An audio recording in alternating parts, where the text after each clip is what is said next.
Why identify one person as Mashiach instead of just waiting to see who he is when he comes?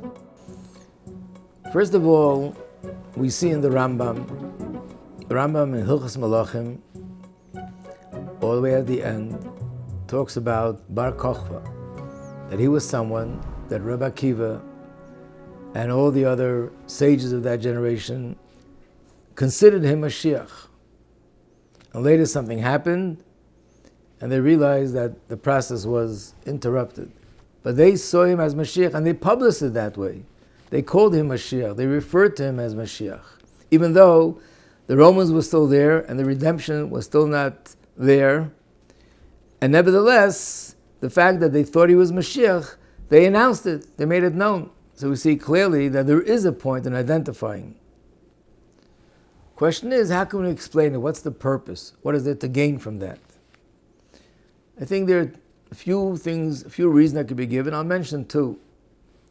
Number one of the things that hasten Mashiach's coming is the emunah in Mashiach, the belief in Mashiach. The fact that we believe in Mashiach, that alone is the merit that hastens Mashiach's coming. We find this in regards to Mitzrayim. It says, "B'schuso amuna nigalu avaseinu b'Mitzrayim." It was in the merit of their amunah, of their belief, that the Jewish people were redeemed from Egypt. What does that mean? Not the amunah in the existence of Hashem. They believed Moshe Rabbeinu that they were going out of Egypt. Some unfortunately didn't believe, but in the merit of those that did believe, the Jewish people were taken out of Egypt, which means that the emunah in itself is a merit which hastens the redemption.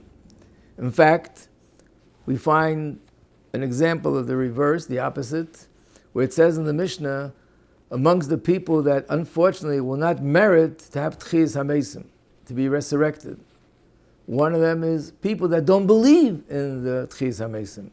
In other words, not believing it in itself denies you from experiencing it.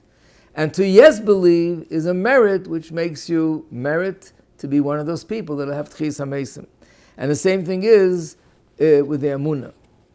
When there's someone in the generation that the rabbis, the sages feel that this person has the criteria of Mashiach and that he's the Mashiach of the generation, by identifying him, it makes the whole belief so much more real and so much more tangible and strengthens the belief. And by strengthening the belief, because unfortunately it is possible to have belief, but it's sort of distant. Like the Gemara says, there's a possibility for someone, the term that's used is Ganva Pumach Tarta Rachmana Karya. There's a thief. He's getting ready to enter somebody's home to steal. And before he goes in, he prays to Hashem and says, God, help me that I should succeed. Which is not understood. If he believes in God, why is he stealing? If he doesn't believe in God, that's why he's stealing. But why is he praying? And the answer is he believes in Hashem, but the belief is aloof. It's distant. It's not really internalized. And therefore, it doesn't really penetrate to the point that it's going to change his behavior. So true belief is when it penetrates.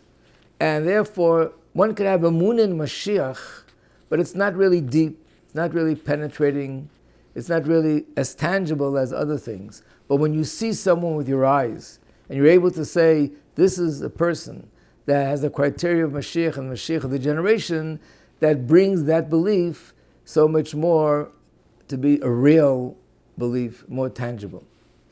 That's one thing. The other thing is, Mashiach is a melech. Mashiach is a king. Melech HaMashiach. In reference to a king, it says, Ein melech b'lei am. That the nation, by them accepting the king, that itself reinforces his attribute of kingdom, and that allows his potential as a king to rise to the surface. In fact, we even say this about Hashem. Rosh Hashanah, we blow the shofar, and we also read psukim, verses about Malchus. And the Gemara says that Hashem is saying to us, Imru lefanei malchies shetamlichuni aleichem.